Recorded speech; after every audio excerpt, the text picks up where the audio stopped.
Being interested in a wide range of subjects, having good intuition for timing and rhythm, that's what editing is really.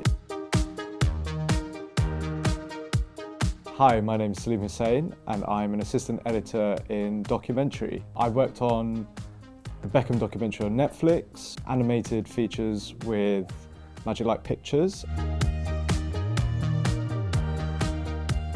My day-to-day role includes looking at rushes, going through archive, talking to the director, talking to the producers about where we think the story might be going, talking to composers about music, being able to cut that all together into scenes. I would probably do a rough assembly, is what we'd call it, and I would hand that over to the main editor. We would take it from there, and on my last job it took about a year to do that.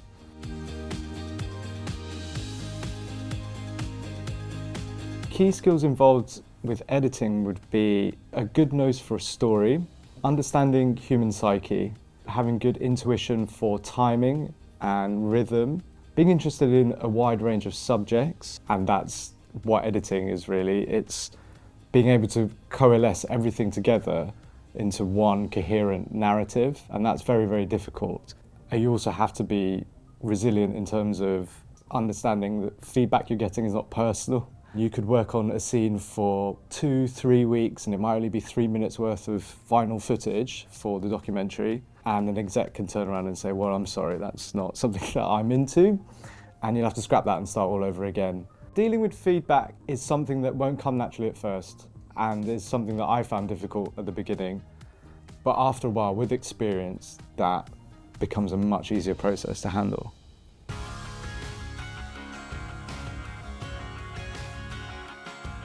The major problem I feel is that young people are unaware about how to get into the industry. It doesn't touch their lives. It didn't touch my life when I was a youngster. And awareness is the biggest problem. Our industry is quite informal in that sense. So if you were to become a doctor, you would know that you'd have to go to medical school. Whereas if you were to become an editor, it's quite informal in the sense that you have to talk to people, you have to network, you have to put yourself out there. But as long as people are aware that that's how they can go about getting into this industry, then that's the first rung.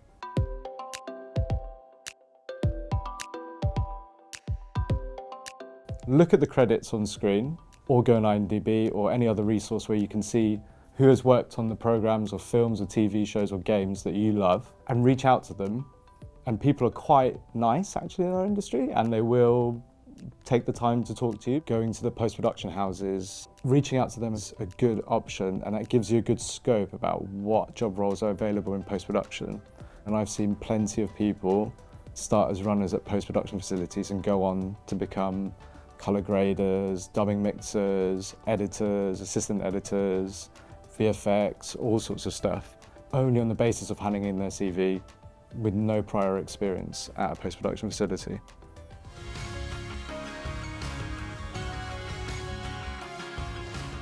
My advice to someone who thinks that the industry isn't for them is, it is for you, it's for everyone.